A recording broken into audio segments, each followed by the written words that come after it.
I'm going to do some waterless bike cleaning, which I've said in the past is the only way most generally I clean my bikes. I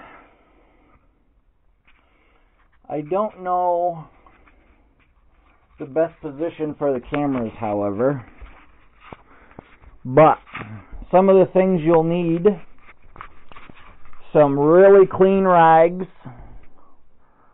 as well as some good, like any of these things will work. This one's empty, but I've got some of this stuff, and I've got some of this stuff, which goes on almost like WD-40 would, but it's a silicone cleaner, dry cleaner, and protective wax. That's its purpose in life. Unfortunately, it's quite chilly out, and I've ordered a heater for my shop, but right now all I've got is electrics and salamander heater, which I might even crank up. But this tire had started to cup, and it's my rear tire, which is fairly unique. But at any rate, there you have it. You can't really tell, but it has begun. He recommended that I lessen the tire pressure, and when I did that, it really affected the handling. So I don't know what will be the best route to go, but at any rate, we're going to do some multi-camera views here.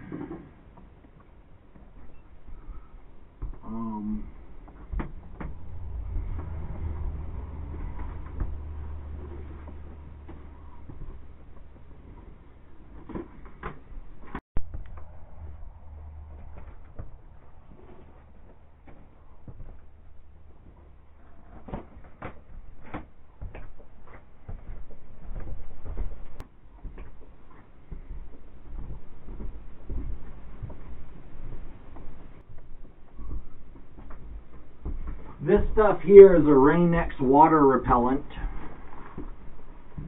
which works real nice on like your lenses, things like that.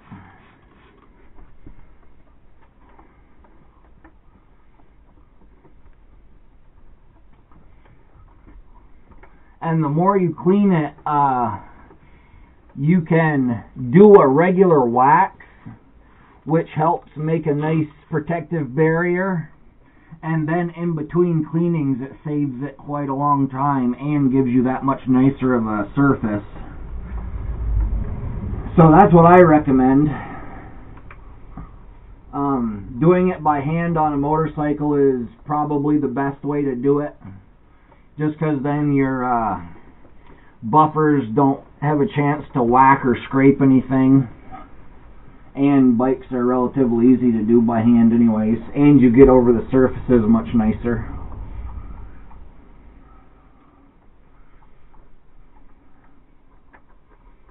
Doing your mirrors and stuff with Rain-X I recommend, because then the fog and stuff doesn't stick to them as well.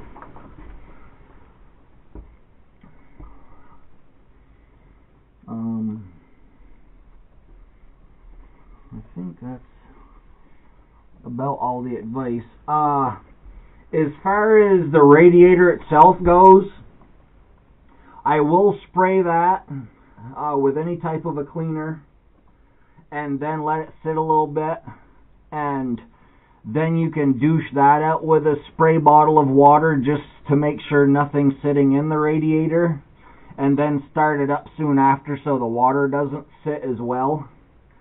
But there's one area that the radiator catches most of the gunk, even with a protector like I've got.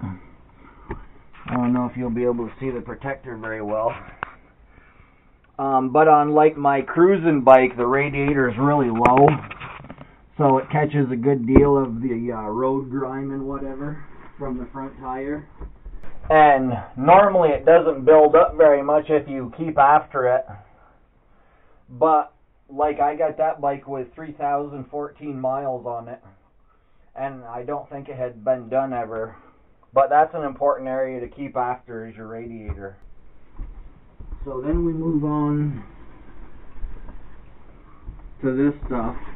And most cleaners and things should be used above 50 degrees.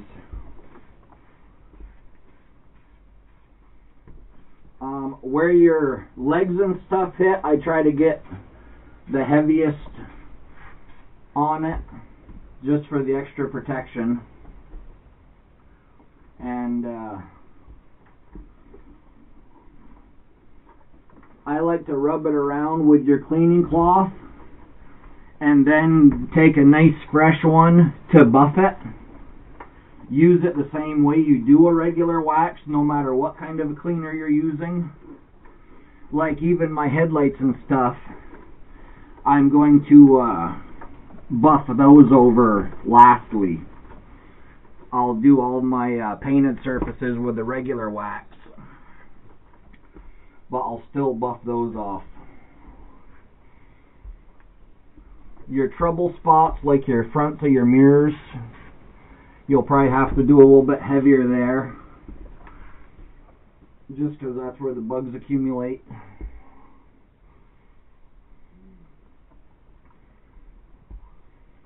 And you can fold your rags up to get in between all the cracks. Do your cables, you know. I would say once a month is safe, you know, with a little bit of lube.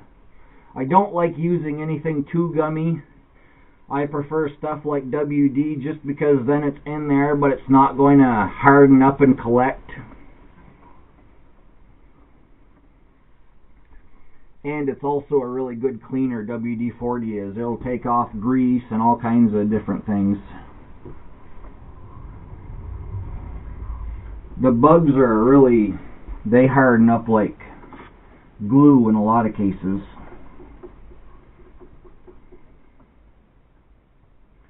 So sometimes a thumbnail or something's even required.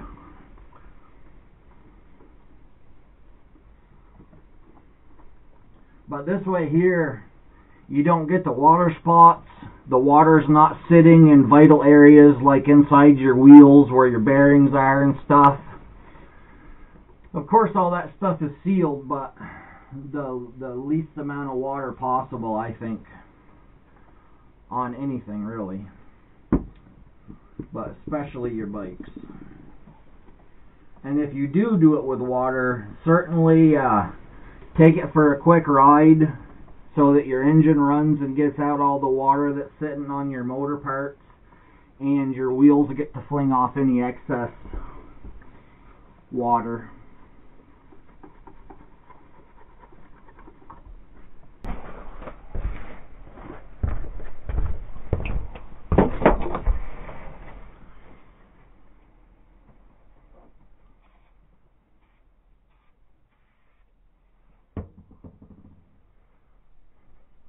And it looks a whole lot better when you do it with out water, because you're getting that really true clean on it.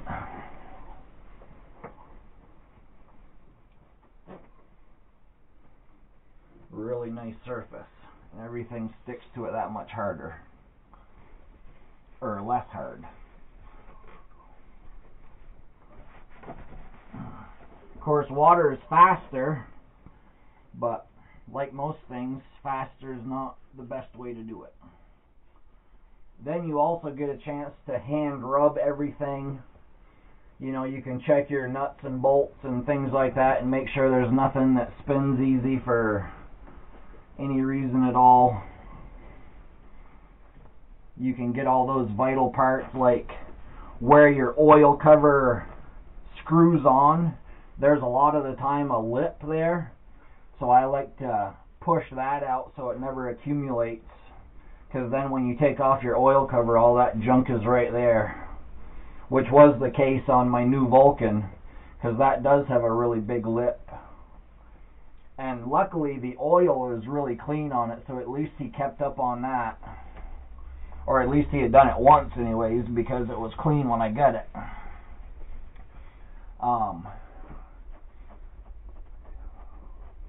But that's what you want to make sure of is, you know, your steering head doesn't accumulate with gunk, because that's going to make your steering head bearings go that much sooner. Just simple stuff like that that you should keep up on.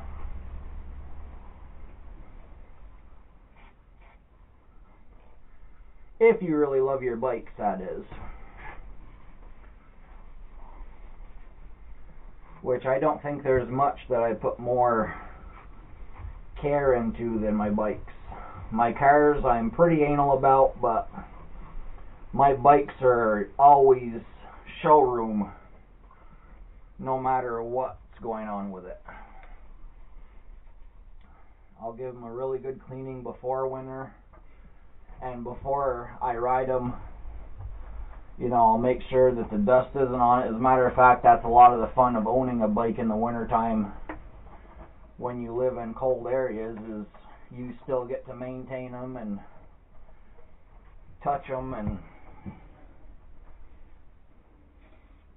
know that they're still yours and that they're still pristine. Even though they don't get to get out on the road, you can still start them and good stuff like that.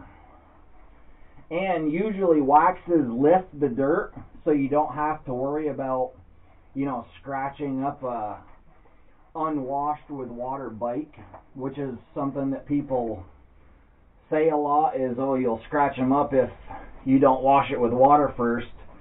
But your chances of scratching it with water are just as great, because just because the water is there, if you just wash your bike and you let it dry without actually putting your hands on it with a nice cloth, you'll see that the residue of the dirt is still everywhere.